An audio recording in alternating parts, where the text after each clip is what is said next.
welcome back to the Cover 3 podcast here on CBS Sports. That's Tom Fornelli, that's Bud Elliott, that's Danny Cannell. I'm Chip Patterson, coming to you live at youtube.com/cover3 and on demand wherever you get your podcast. Thanks for hanging out. If you are watching live, smash the subscribe, smash the like. We're seeing tons and tons of people come to hang out and watch live. Hit that like button. We appreciate it in advance.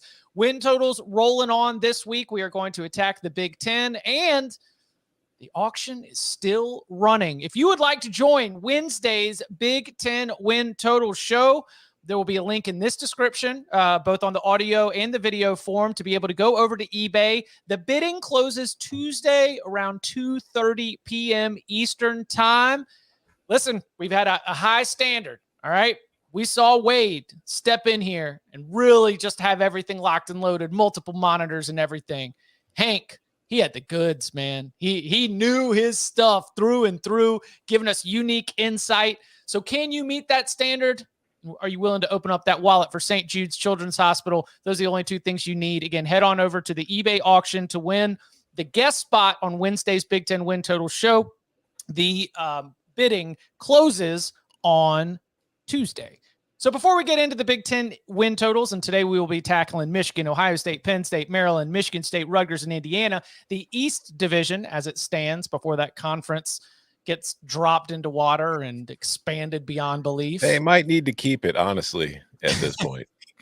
A couple headlines from over the weekend. The first of which being a fascinating recruitment. Because, Bud, the way that you told it to me, 5-star athlete KJ Bolden, Florida State loved where they were sitting. Georgia loved where they were sitting. Auburn loved where they were sitting. And when we've got these scenarios, it actually makes for, I mean, in our crystal ball world, I feel like you can kind of tell where things are headed. Maybe there's a surprise. Take us through your read and understanding of KJ Bolden committing to the Seminoles, a huge win for Mike Norvell. Just a really big win for the Seminoles. KJ Bolden, pretty consensus across the industry, top 15 player in the country. And that is hard to do from the safety position. Like go back through the history books. There's not a whole lot of guys that the recruiting industry will stamp as a top 15, kind of no doubt 5-star type player from the safety position. But athletically, he's it. Physically, he's it. And I think instincts wise, he's also really, really good. So a huge win for Mike Norvell. And a win that I think he needs to start getting more often if they want to take that next step as a roster. So to go into Georgia's backyard, Buford High School. Now, look, I know that Georgia has not always done as well as at Buford as maybe, you might think. However, it's still in Georgia's backyard. It's the position that Kirby Smart played, the back-to-back defending national champions, and Florida State beat him for it. They beat out Auburn. I think KJ was very respectful of all the staffs, and there was definitely some telling people, I think, what they wanted to hear. And ultimately, FSU wanted out. I think the relationship with new defensive back coach Pat Surtain also helped there. A guy who was a really good player in the NFL. And they got Charles Lester 2 weekends ago as well, a 5-star cornerback. So things are looking pretty good for the Noles in the secondary. What do we make of Mike Norvell finally starting to flip the switch? I mean, Bud mentioned it, but the transition is we've gotten to this point, transfer portal heavy, classes that are okay. You got to get these dudes if you want to take this and create some real sustainability, right? Yeah, for sure. This is the evolution of the program kind of fulfilling and, getting to where they want to be in all phases of the game. The transfer portal, we talked about that a lot. If you're trying to quickly turn around a program, that's the best place to do it. And then if you want to sustain the long-term success, you have to do it through recruiting the high school game. So I think this is just the next step for sure. I'm not surprised at all, either. I would kind of expect this to be this phase of that to start kicking in for sure. Dogs didn't even want him. It's fine. Wait. You can't be going. You can't have your special message for your Georgia fans and then come and put your Georgia fan hat on. I mean, I don't want to. He didn't have the grades to get into Georgia. He had to go to Florida State instead. You know how it goes. You know how it is. Also, the Alabama Crimson Tide have opened up fall camp. Nick Saban held some of his first availability, and we had our first version of "I'm not going to tell you, height." Okay. He's just not going to tell us anything. He's like, you're going to ask me about it, and they're not going to be anything to talk about. Got nothing to say. All right. So we got, Ty Buckner joins the picture. Jalen Milroe, Ty Simpson. Tom, how do you think this one's going to be playing out? How do you forecast the Alabama quarterback battle? I don't know. I mean, that's the thing. Like, Saban can sit there and say he's not going to tell you, and that's perfectly fine, because in a lot of cases when coaches do that, it's like, yeah, okay, sure thing, coach. Yeah, you got a real open competition. But this is one of those times where I don't really think we know. I think Buckner has a leg up because of his familiarity with Tommy Rees, but I don't know that it's significant enough to where it can't be overcome in camp or in practice heading into the season.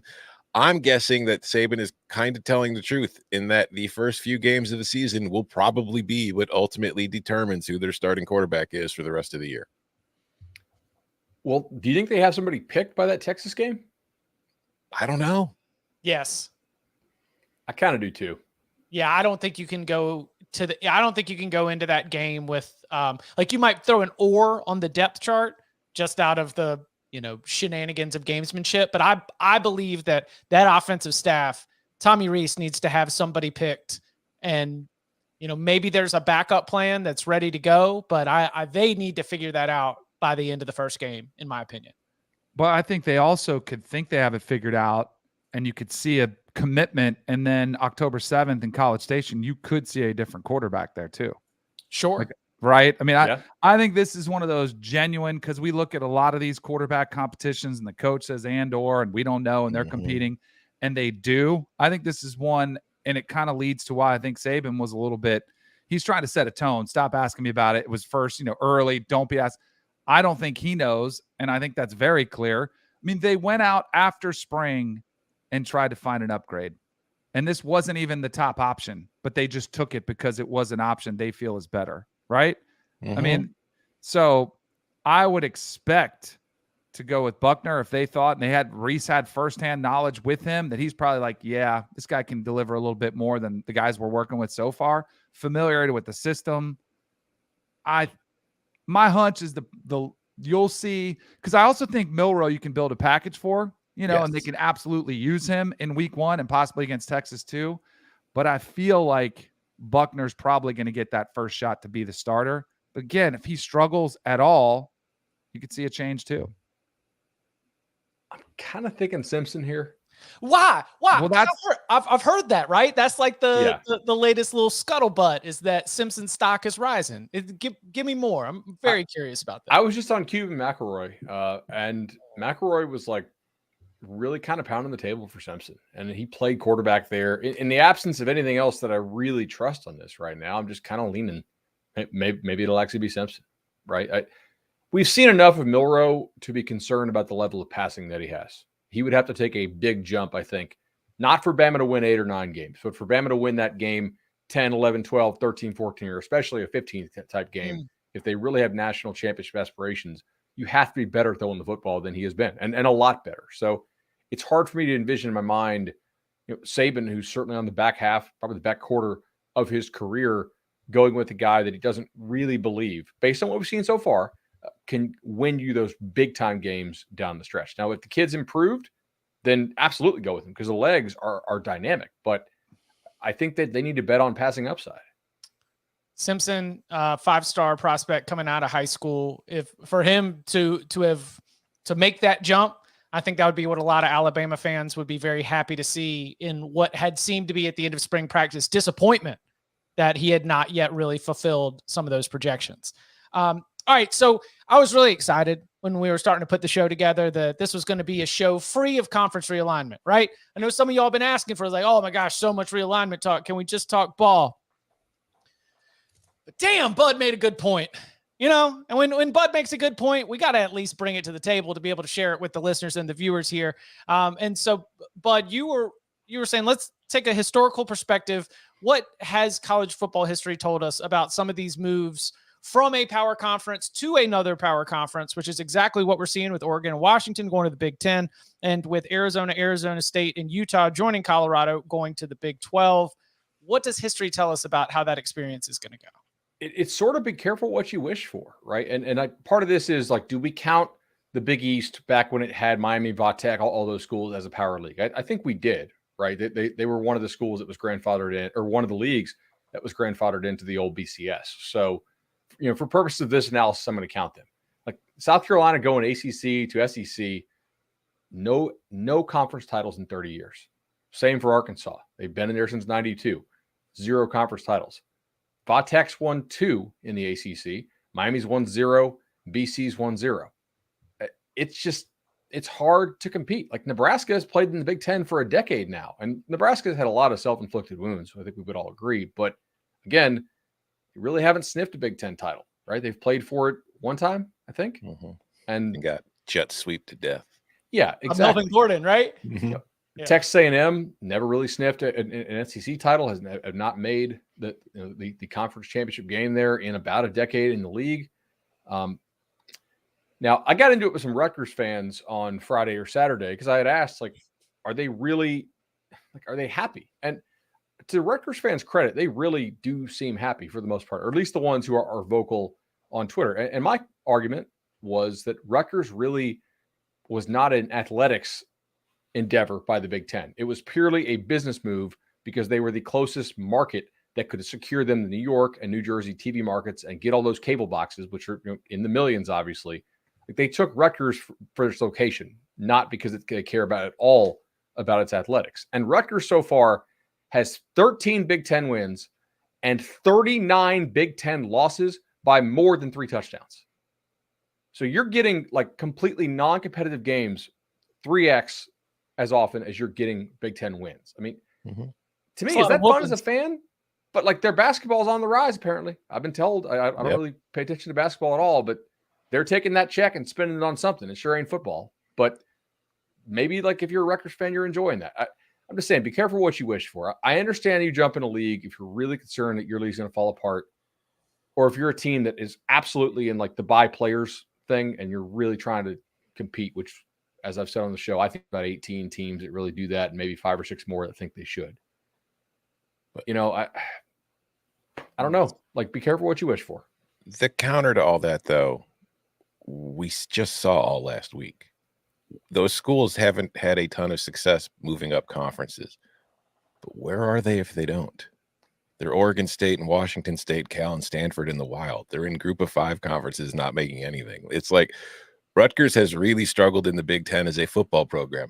Rutgers really struggled as a college football program for 100 years. They'd only been to 1 bowl game before Greg Schiano ever got there. It's not like they were lighting it up in the Big East. They had like a nice little run there, but then Schiano left and things just kind of cratered again, and they've struggled to build it back up. Like, where's South Carolina if it's still in the ACC? It's in a conference which has half the league trying to get out of a grant of rights, and it's in hell right now. Instead, it's in the SEC. It gets that kind of profile, and it's been recruiting pretty well, and it's getting but a their lot of fans money. would have a chance to win some game or like compete for a title. South Carolina does not compete for the SEC championship ever.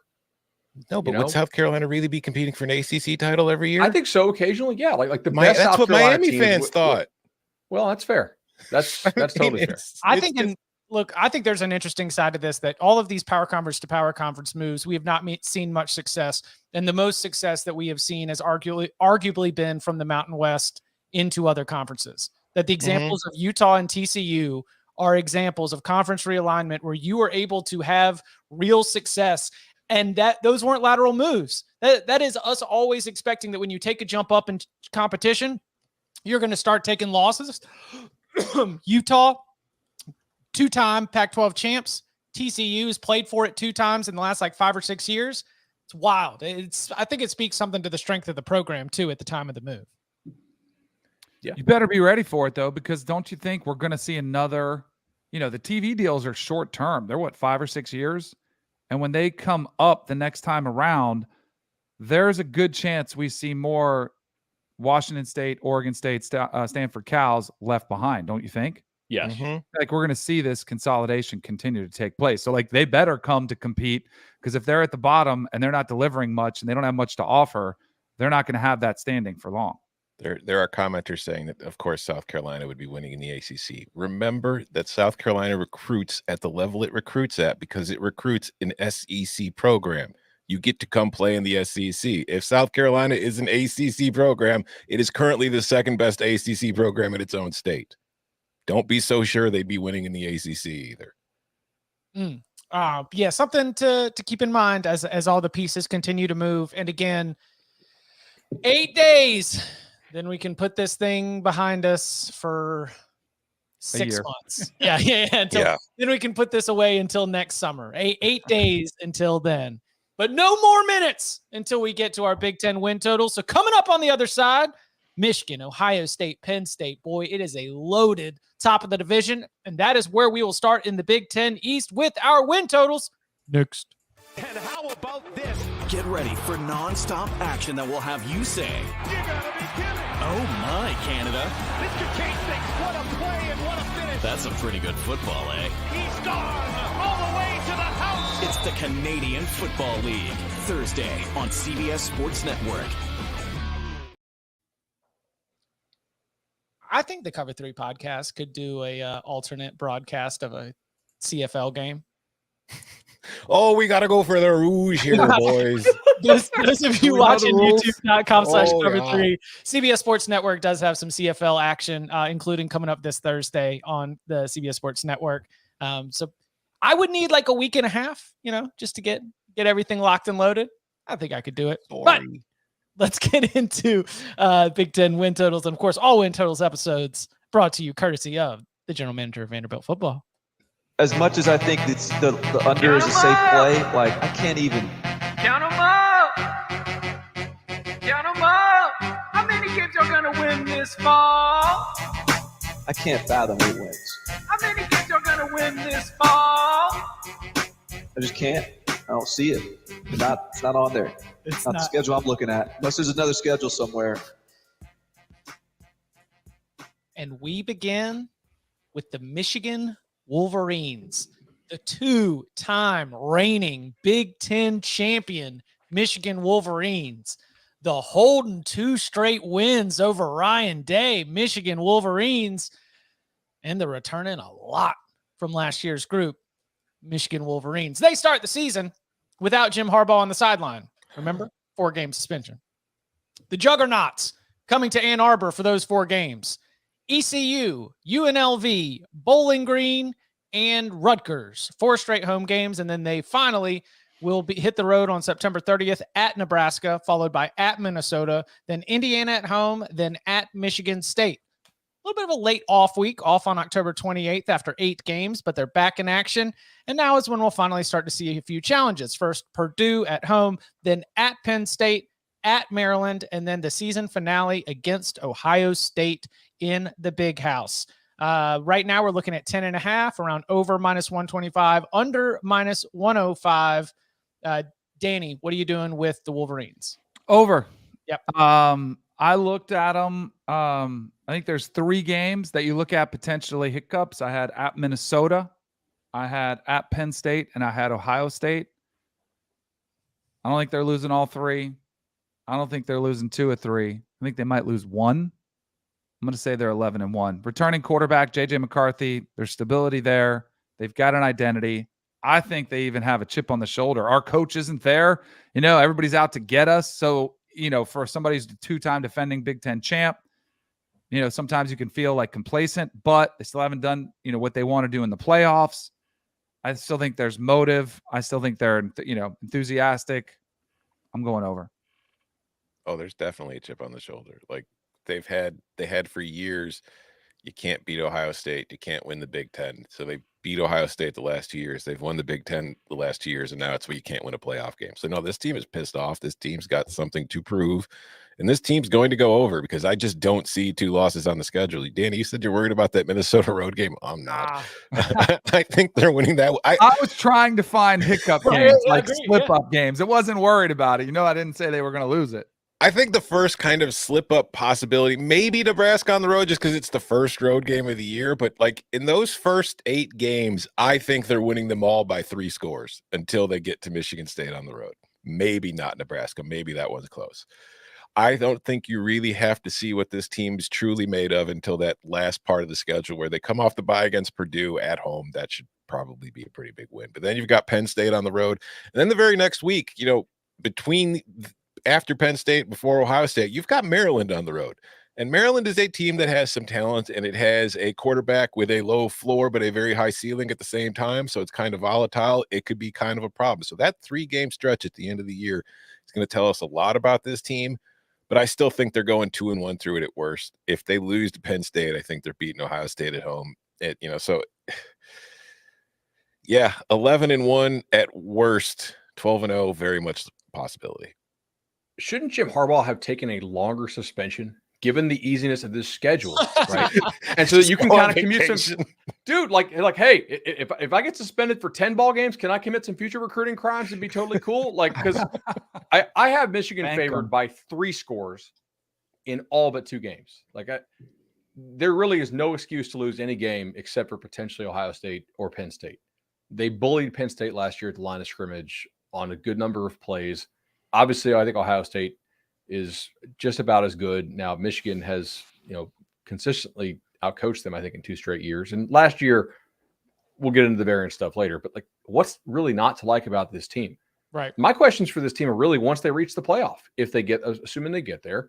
JJ McCarthy last year, number 1 in the nation in passer rating on play action, 55th without play action. As a drop back passer, he was not close to good last year. Off play action, really good.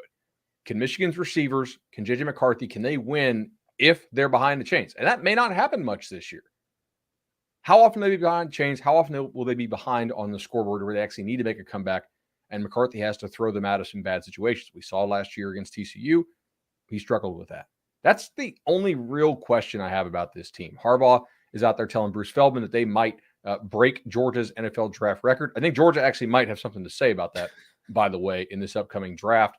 And that they might have 7 offensive linemen drafted. I mean, if that's the case, like that's generally one of the spots positionally that gives teams trouble, that causes them to slip up because you get a couple guys banged and you can't block and all of a sudden weird stuff happens. I'm going over. Jim Harbaugh is doing the modern roster construction pretty well. Mm-hmm. Like he is doing player development, but when they have a need, he goes into the transfer portal and he is able to get somebody that makes them better. Like if you want to see if some of these coaches that aren't as into dabbling in the portal, if you want to use an example of being able to use it just enough without quitting on those guys that your player evaluation process has identified can be really good later in their careers, a junior and senior. I think that Michigan has done that really, really well. They did it on the offensive line. We did it at the tight end position. The defense is just continually starting to get better and better in terms of that player development side. And I say this a lot. I can show you clips, a highlight reel of Roman Wilson and Cornelius Johnson. You bet, man. Those are dudes. Those are really good players. But I do think they've got a step, right? Mm-hmm. They've got a step to be able to be the best of themselves, the best that they are in the highlight. All that said, this schedule's absurd. Over.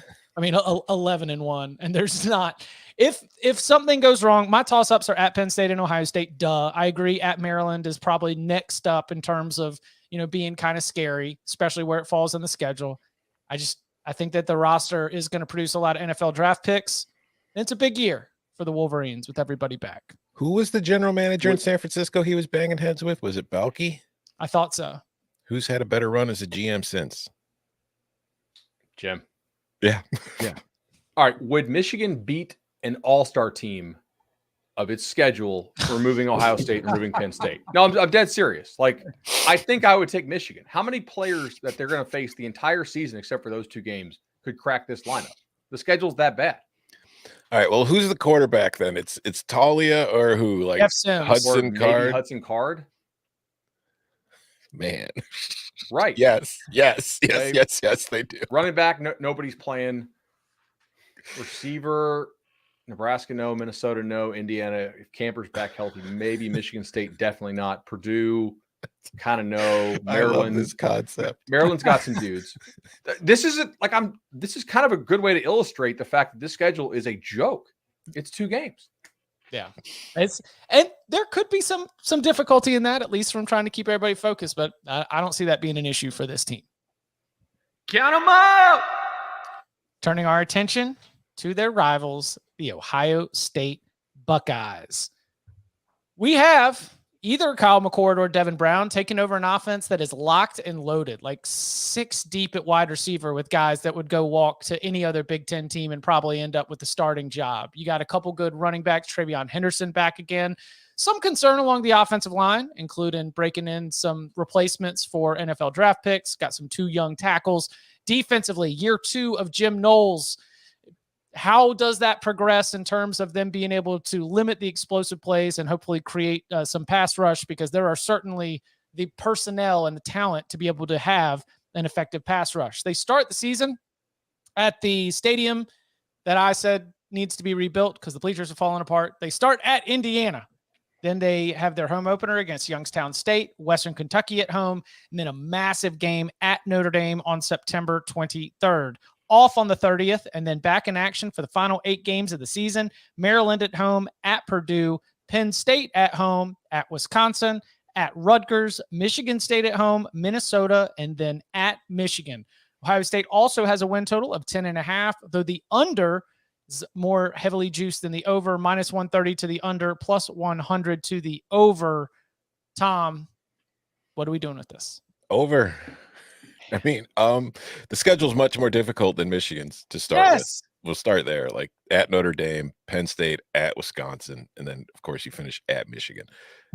But I think they're better than Notre Dame I think they're overall more talented than Notre Dame. And that game last year was more difficult than I thought it was going to be for them.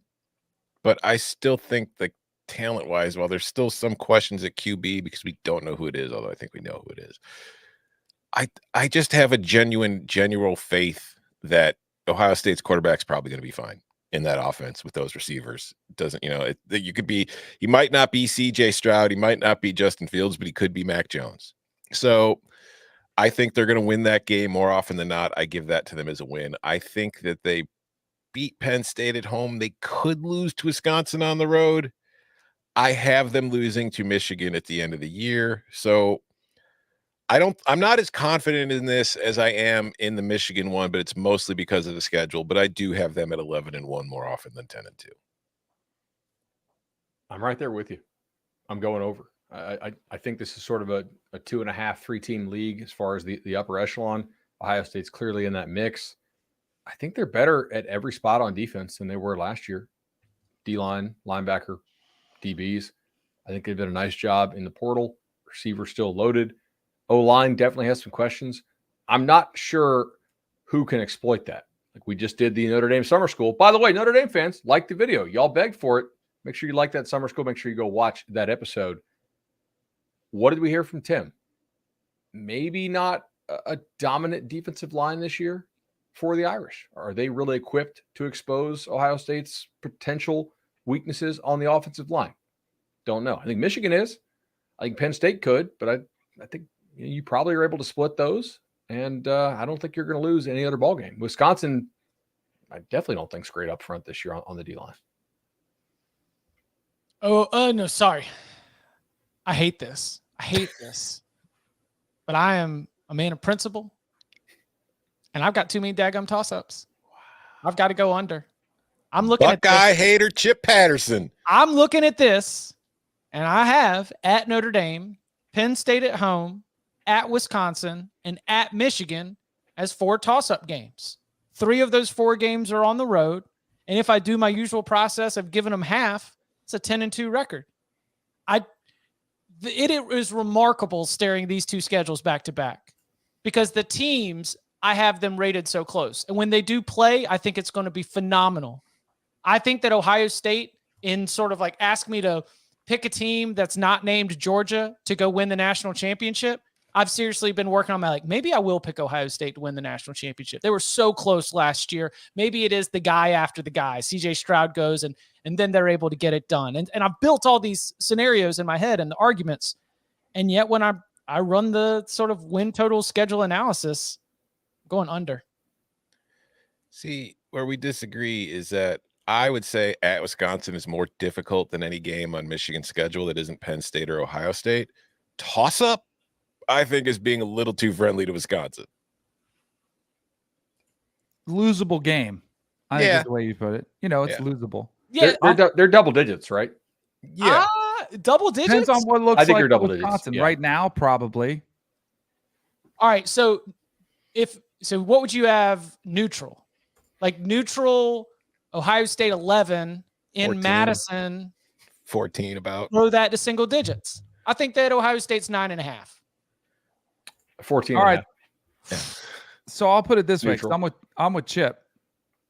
If we're saying toss up for Wisconsin, are we saying toss up for Michigan? I mean, Michigan's had the better of this team 2 years in a row, and they play them in Ann Arbor. So I gave that one, and it was part of the process of me going over with Michigan and under with Ohio State, is I'm putting that as one of the losses for Ohio State. And then it comes down to 3 games. Are you going to run the table on those, or do you have a slip up with uncertainty at quarterback and with like Notre Dame? That matchup I think is interesting, because if you look at the physicality, I think that's something Ohio State has struggled with, and I think Notre Dame can not dominate them, but I think they can present one of the bigger challenges in their backyard. And they held that offense in check last year with CJ Stroud. The last time this team was 10-2, first year starter, it was CJ, was 2021. I think you're going to see a similar kind of growth year for Ohio State. So I'm going to say 10-2. I don't love it. I don't love it either. Yeah. I mean, Haters. I don't love it. And Like then I'm putting the house. the good news is, to the Ohio State fan who's like, you're dead to me. Never come back and never be nice to us again. Don't worry, man. That bandwagon's big enough. I might need a little bit more room for my seat when it comes time to the end of the season. Coming up on the other side, we continue the conversation with Penn State. Over or under 9.5 wins. It's a big year for the Nittany Lions. We'll get into that and more next. CBS Sports Network goes all in with the World Series of Poker. We're talking a full house of characters in a competition flush with cash. The World Series of Poker on CBS Sports Network. How many games are going to win this fall? It's a pretty big question for James Franklin, because we'd all been circling 2023. This is the year. Drew Aller coming in, and he's been one of the highest rated quarterbacks that's come into Penn State. The offense has one of the best running back rooms in the country. You got NFL, maybe the top NFL draft offensive lineman up front, a defense that's been nasty. Looks like they're going to be, terrific getting after the passer. And it's a schedule that does not have too tough of a cross division. That we'll get into that in a little bit. They begin with West Virginia at home, then Delaware, then at Illinois. That's tough. Then they follow it with Iowa, but that game going to be at home. Then at Northwestern, off on October 7th. Back in action with UMass is your warm-up game for Ohio State. That's a nice little break in the schedule. You really need that bye before the UMass game to get your stuff together. Bro, that's a double bye. They have a double bye leading into the Buckeyes game. Put Ohio State on notice. Indiana at home after that, then at Maryland on November 4th, Michigan at home, Rutgers at home, and then Michigan State in a game that has been moved to Detroit's Ford Field. Over under 9.5 wins, over juiced to -145, under at +115. Bud, 2.5 to 3 team top tier. So what's Penn State looking like on the win total? The move, over. I think Drew Aller's pretty good. I don't know if he's going to be amazing right from Jump Street, but I do think he will play well. O-line should be the best O-line they've had in a while. Michigan fans hate me, but I don't think there's a huge gap between Penn State's backs and Michigan's backs, to be frank. I just don't. Sorry, guys. D-line should be really good. I think there is a chance that they're actually improved against the run this year. Their pass rush has been really strong for quite some time. Linebacker, I think they're super athletic. I like them at corner. I do. Look, I see kind of a 2-game schedule here. Now, there are some trick spots that if they don't play, if they don't play at like a top 10 level, then I think I'm going to be wrong here. But I do think they'll play at a top 10 power rating type level. If you do that, you're double digits at Illinois, right? If you do that, West Virginia is not a tough game for you. Michigan State feels so good about their program, they agreed to move that game to Ford Field, right? Imagine giving up a home game. To me, that probably has some signal that they were willing to do that thing. So that's kind of a neutral site at the end of the year. Won't be some kind of crazy weather game for them when they go play, quote unquote, at Sparty. You get Michigan at home. I think that they're 10-2. I'm going over. Every year, Chip and I are asked to do our expert picks and our season previews on the website. We have to pick the order of finish. We have to pick the most overrated, most underrated, and then we have to make the bold prediction. Last year, my Big Ten bold prediction was that both Michigan and Ohio State would be undefeated, and when they played, the winner would go to the playoff and win the Big Ten. The loser would end up in the playoff. It's exactly what happened. This year, my bold Big Ten prediction will be, and again, this is bold. This is not saying I'm something is definitely sure it's going to happen. I just think there's a very good chance it's going to happen, is that Michigan, Ohio State, and Penn State will all finish the regular season 11-1, with each of their loss coming against one or the other. Like Penn State beats Michigan, Michigan beats Ohio State beats Penn State. And I think that is going to be the case with Penn State this year. I think they're going 10-2, and they could go 11-1. They could go 12-0, because Bud went over a lot of the stuff, but what stands out to me is Aller obviously should be an upgrade for them at QB if he lives up to the potential. It's just something they haven't had in a long time. But even if he doesn't, the rest of this roster, particularly on the defensive line and the offensive line, Penn State's had good defensive lines in recent years, but I think this could be one of their best. What they haven't had is a very good offensive line. They have a very good offensive line for the first time in a decade, and they have 2 very good running backs or 3 very good running backs behind that offensive line. I just think this is a very complete team, whereas they might not have the talent level that Ohio State has, and they don't have the pedigree that Michigan has, having won the last 2 Big Ten titles. But I think overall, this is the best Penn State team we have seen in a while, and I think this could be a very good season for them. And in this division where I don't see a lot of other real challengers to them, and I don't think the schedule is that big of an impediment to any of them, I think they're going 11-1, probably 10-2 at worst. Over. Schedule's harder than it was last year, right? Auburn looked tough on paper. It wasn't as bad as we thought. Sure. Do we feel like Drew Aller is going to be at least a Jag plus, worst case? Yeah. Yes. I'll go over. Because I think there's a chance if he's special, then I think you're talking about what Tom is talking about. And there's been so much positivity. You never know. We got the lights come on. I had these, again, the 4 games. I included Illinois in there on the road, big noon kickoff. It's going to be an atmosphere. His first, his first atmosphere on the road that could be hostile, but I still think they can bully him around up front.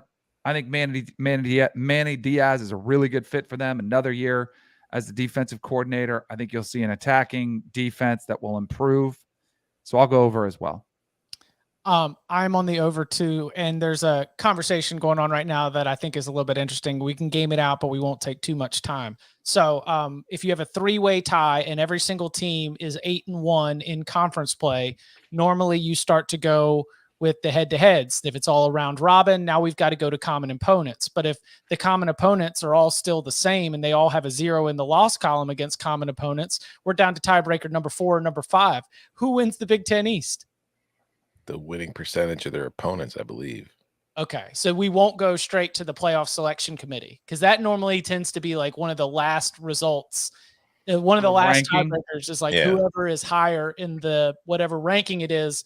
And typically in the playoff era, it has been the CFP rankings. Yeah, my favorite is the drawing of lots. Yes. Right. Yeah. I can't say I'm overly familiar with the Big Ten tiebreaker scenario rules, but I think it would be winning percentage of your conference opponents. So that would give Penn State an advantage, because I would say that Iowa and Illinois probably could boost that quite a bit. But Northwestern could also drag it down a lot. Ooh. And then you've also got Indiana and Rutgers, but of course, so will Ohio State and Michigan. So, yeah. Incredible. I hope we get there. But I'm for all of the reasons that have been mentioned here. And the thing that stands out that I want to echo is complete team. That floor is so much higher because of what I see to be a lack of weaknesses, especially compared to recent years. And where the ceiling is probably depends a lot on the quarterback. Count them out! The Maryland Terrapins going in to year 5 with Mike Locksley. And I'm going to say, listen, a lot of time left to go. It's been a good hire. Mike Locksley's been good for Maryland football. He was recruited at a level that has allowed them to sort of carve out their position in the Big Ten East. It'll be interesting what happens when the league expands next year. But the talent level, being able to get in a productive passing game, and of course, Talia Tagovailoa has been a big piece of that in recent years. Things seem to be going pretty well. Let's see what happens in 2023. So the schedule starts with Towson at home, Charlotte at home, Virginia at home. First road game is September 23rd at Michigan State. Then return home to play Indiana at home. Then at Ohio State on October 7th, and then Illinois at home on October 14th. Off on the 21st, then back in action for the final 5 games of the year at Northwestern, Penn State at home, at Nebraska, Michigan at home, and then at Rutgers. The over is slightly more it's a plus 110 to the over, under minus 140.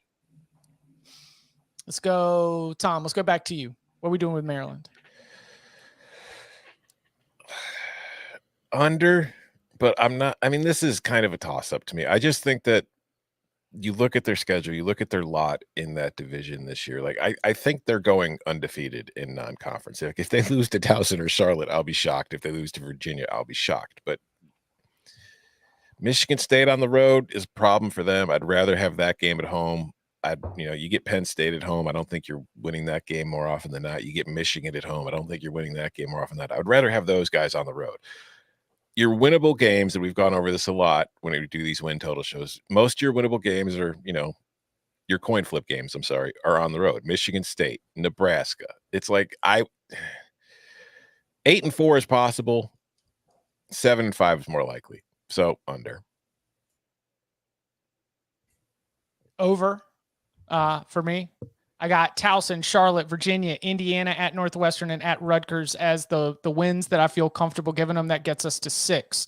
I think in terms of the way the schedule builds out, the fact that there are a bunch of home games and a bunch of favorable spots, if they can get into and out of East Lansing with the win, then that's a group that is 5-0 to start the year and probably playing with a lot of confidence going into that Ohio State game. They will lose that Ohio State game, according to my predictions, but you're going to feel a little bit different about it, especially after your strong start for when you play Illinois, go into the off week, and then have to refocus with some winnable games on the back end of the schedule. The toss-ups, I've got Illinois as a toss-up game, at Michigan State, Penn State, at Nebraska as a toss-up. So I see this being an 8-4 season. I think that you definitely have some concern about the quarterback injury situation, and are you going to adjust your offensive expectations if Tagovailoa goes down? But I try not to do that too much at this point in the process unless I'm really nitpicking, where I feel pretty comfortable that Maryland's going to have a good season. So I got over, and I got it at 8-4. Yeah, this is one of the ones where I just have not seen an edge. Like, I'm not going out there and hammering the first 3 we talked about, but this one, it just seems pretty much bang on. I'm at 7.3. This is 7.5 juice over. Like, I'm not going to lay minus 140 to go under on that.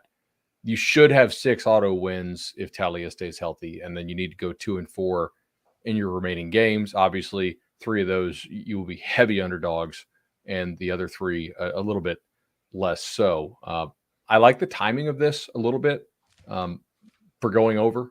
Indiana took a ton of transfers. Maybe they're not gelled by week 4, week 5. Michigan State, again, don't know what they're going to be. Maybe you can just outscore them early in the season. Northwestern is one of your road games, which I think helps, right? Like, there's no real easy places to play in the Big Ten.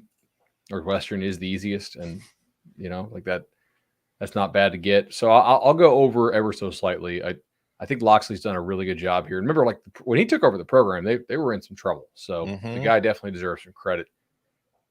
And I think there's also significant downside for this team if they get some injuries at the wrong spots. So, yeah, give me over. I almost feel too confident about the over. I had it lined up like chips. I was 5-0, excitement, just like there was it a couple years ago? Iowa came to College Park, and it was like ugly.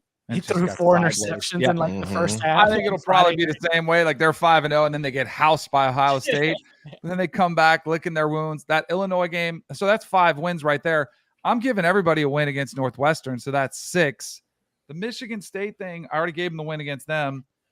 Nebraska, I think, is one of those unknowns. That's why it's just, but I chalked it up as a win for Maryland because of the edge and what we've seen, the unknown around Nebraska. I had him over almost too confident. Like, let's go. Like, I like locks. I like him. I think he's got the program headed in the right direction, but that also terrifies me too. My other thing with Talia is you mentioned that Iowa game that was at home and he threw like 1 billion interceptions, and that kind of skews the overall numbers. But if you look at his career, he's generally been much better with the football at home than on the road. So having a lot of those coin flip games on the road kind of helps me tilt it the other way, because I think that's typically when you see him make, more mistakes. Good note. How many games are going to win this fall? Man. So Michigan State, first show prep, we've got it at 4.5.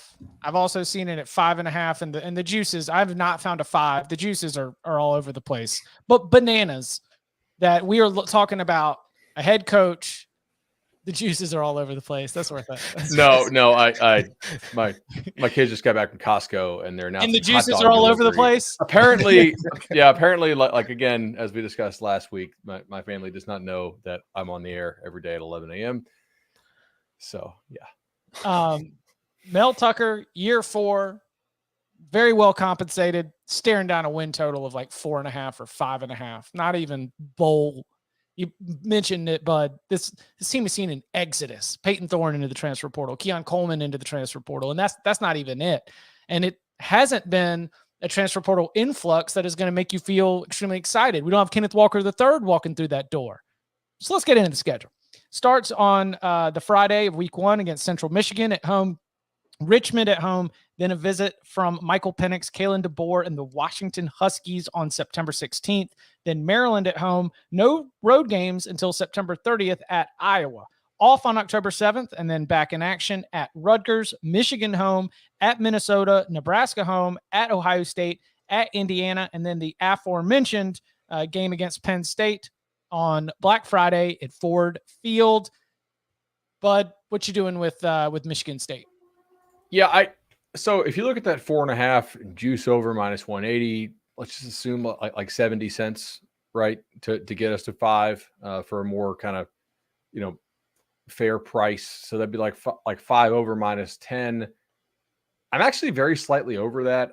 I think if they run good, 6 is more likely than 4, but not by a lot. Like again, most of these have been out for a while. I don't see a huge value here, but I don't think Peyton Thorne's amazing. I just think Auburn needed somebody who could throw the football at all. Receivers definitely a concern. I think O-line has a pretty good chance to be bounced back. They were injured there last year. They were also really injured on the D-line last year. So if I had to bet this, again, which we do, and last year we went pretty good in the Big Ten, by the way. Tom was 8-3. I was 9-2.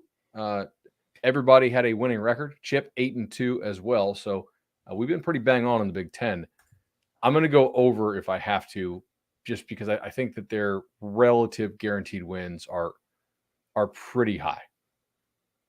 Yeah, we can get 4 with what I think are guaranteed wins. Yeah. Central Michigan, Richmond, at Rutgers, at Indiana. And I was very kind throwing Washington as a toss-up, just trying to stay consistent because at the Pac-12, when we did the Pac-12 show, look, I got all one doc. I'm staying organized. I'm staying true to the process. If it's a toss-up for Washington, it's a toss-up for Michigan State. We got Washington, Maryland, Nebraska. All 3 of those games are at home. And it's not that I've looked at that, stadium and that environment as decidedly something that I, adjust my expectations for, but it is an advantage.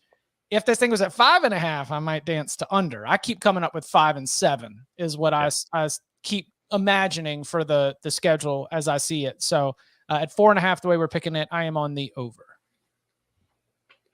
So who has the over? All 3 of you guys? I haven't. Tom hasn't yet. Tom hasn't picked. Go. Sparty's going Bolden. Okay. Let's go. This is one of those things. I look at this team a couple years ago when they got to the Peach Bowl, had that incredible season, Kenneth Walker. They vastly overperformed. Last year, injuries contributed, but they vastly underperformed. 6-6 is what this team is. They could be 7-5. They could be 5-7, but you kind of touched on it a little bit. Like you look at the schedule. Central Michigan's a win. Richmond is a win. At Rutgers is a win. Nebraska is a win. And at Indiana is a win. That's 5 right there. So can they win one of their other games? The Washington at home, Maryland at home, at Iowa, Michigan at Minnesota, at Ohio State, Penn State. Yeah, they're going to finish 6-6. This will probably be on the locks pod when we do the win totals too. Michigan State's going over 4.5. Sparty, yes. You realize we all have great vibes. They lost their quarterback. They lost one of the better receivers on the team. Like this place feels like a disaster that's unraveling. And yet you guys have me waffling. I'm about to change my pick to over just by the influence because I think what you say makes sense. I'm going and I think there's been kind of a trend here because I went under on Ohio State, not comparing Michigan State to Ohio State, but non-conference schedule is significantly tougher than a lot of the other ones. I'm chalking up the Washington game as an L, like in Sharpie. But I did have quite a few toss-up games. I just don't know if I'm ready to trust them with those toss-ups. 4 is a really low number. I'll go. What? No, go under. I will just say this before you make your pick official. Well, Bud just reminded me. I think my pick sucked last year in the Big Ten. So maybe we were all. No, you were all as well. But no, I have heard, like Bud mentioned, Peyton Thorne going to Auburn isn't exactly something, like Auburn thinks he's going to be great. For people I have talked to around the program, they're pretty okay with Peyton Thorne leaving and the guys they have behind him to replace him. Is it going to be Noah Kim? That's the lean I've heard. Yeah, but they're pretty high. Okay. I'll go team Michigan State. Team Sparty. Let's go. Go. The last time that somebody on this show said Michigan State's making a bowl when they had a win total of 4.5. They won 11 games. They went to the Peach Bowl. Yeah. Yeah, or Chick-fil-A Bowl, whatever we're calling it now. No, it was Aflac. Wait. No. I think Aflac's just the kickoff. Chick-fil-A retains the Got you. Yeah, it's just the Aflac kickoff. They got good. Yeah. Is there any concern about confusing duck for chicken? Aflac, Chick-fil-A. I'm just saying that could be problematic. But the way it's presented, they give us more cow than chicken. True. So, getting Old McDonald out there. It's the Old McDonald Bowl. Who's gonna be the first fast food restaurant with a duck sandwich? Hit us up in the comments. Count them up. Oh, the Rutgers Scarlet Knights. Oh, lost Danny. He doesn't want to talk about Rutgers. He's like, we talked about them earlier in the show. We don't need to talk about that. Conference realignment. Danny to Sirius XM. Yeah, we hit the Rutgers Indiana portion of the program, and our former quarterback, the ACC Player of the Year, has bounced out. Greg Schiano, year 4 back since his return, and Rutgers starts the season on a Sunday against Northwestern. I just want to put that in perspective. I think the game really do think the game might be on CBS. I encourage you to watch it, but that's going to be theater.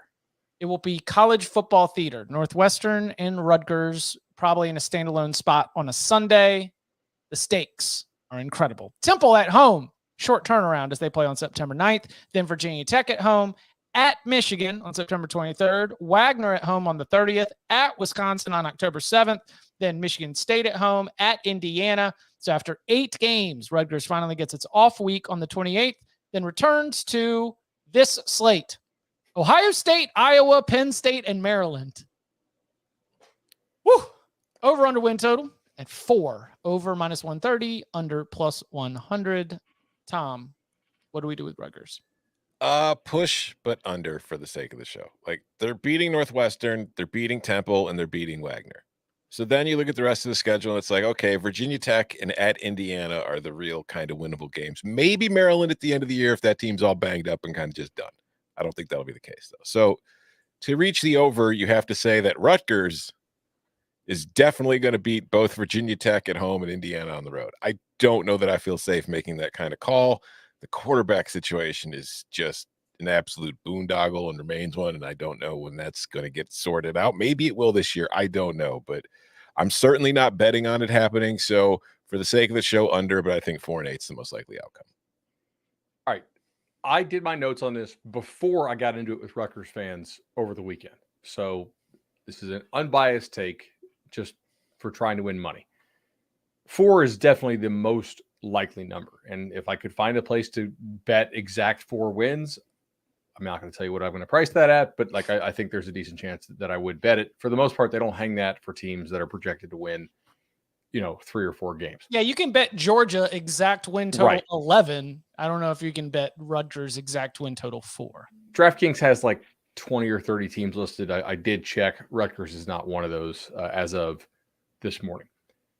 However, I looked at my notes from last year, and I saw that Rutgers had a good number of defensive players who I thought were important players miss the entire year or almost the entire year. And I do think that Greg Schiano is a pretty good college football coach and is a nice fit for that job. And I don't think there's really any way that the offense is worse than it was last year. I think it'll take a somewhat of a step forward. I mean, Wimsatt isn't good, and I don't think he'll be good, but I don't think there's any reason to think he has to be quite as bad as he was last year. This is a kid who skipped his senior year of high school, so he was a bit young to be playing. Nerd. Yeah, right. As early as he did, and I think defensively they are pretty good. I like the timing of the schedule too. Like, as you guys heard, I'm not really a believer in the Hokies. Temple could clip them if they don't play well. Like Temple may be okay. I know Stan Drayton going to be feisty with them boys. Yeah, Wagner is basically another bye though. Wagner is one of the worst teams in the FCS that any FBS team is playing. So there's no reason to think that game will be close. I talked to Bobby Darin, which I thought was one of our better summer school episodes. He runs not Scarlet Inside, Scarlet Nation for 24/7 Sports. Does a good job. I think this is probably the most feisty Rutgers team in a while. I don't think they're going to make a bowl, but there's some chance they do, and I'll go push over. Under. Damn. Yeah. Temple, Wagner are the wins I'll give them, and I think you're right. Like Temple's the one that every schedule has a slip-up game, a game that the computer and your on paper says you should definitely win, but for reasons could be a little scary. But I mean, at Michigan, at Wisconsin, Michigan State, Ohio State, at Iowa, at Penn State, Maryland, I've got them as losses. Northwestern, Virginia Tech, at Indiana as my toss-ups. I can't get to 5. You're right.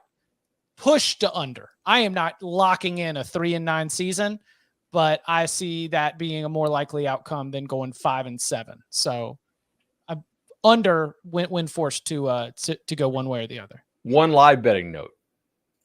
They did lose the punter, Cruikshank, who was legitimately a force. Yeah, like one of the best 3 punters in the sport for sure. And they had him for a long time. So Rutgers had a negative field position edge because their offense was just hot garbage the entire time.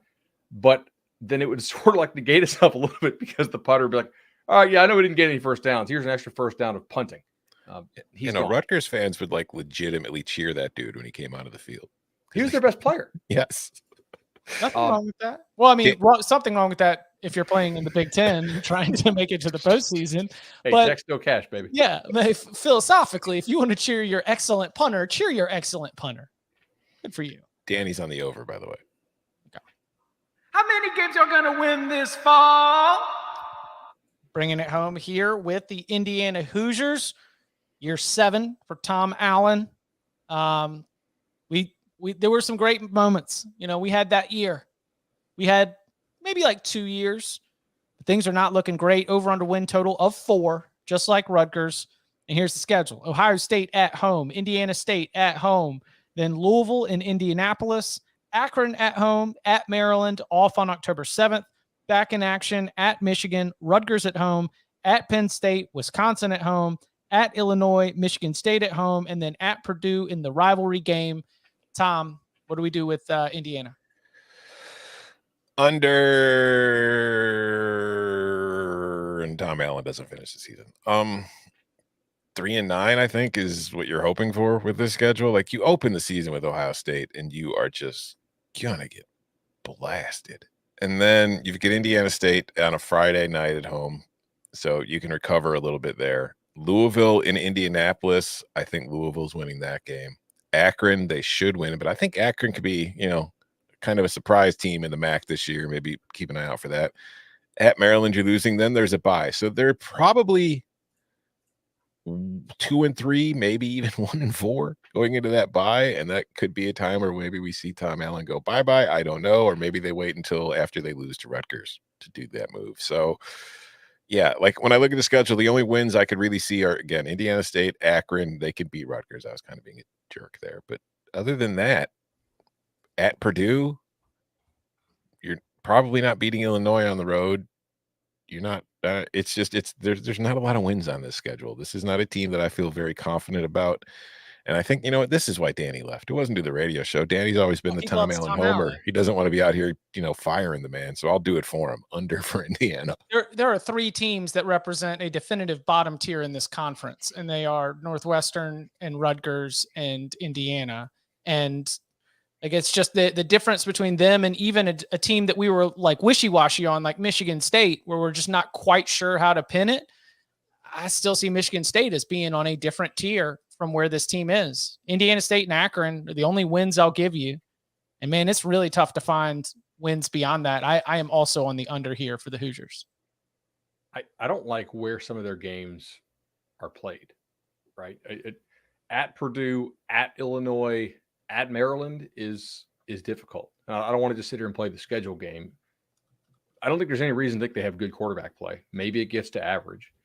Receiver, Cam Camper is apparently back and should be healthy after having the injury last year.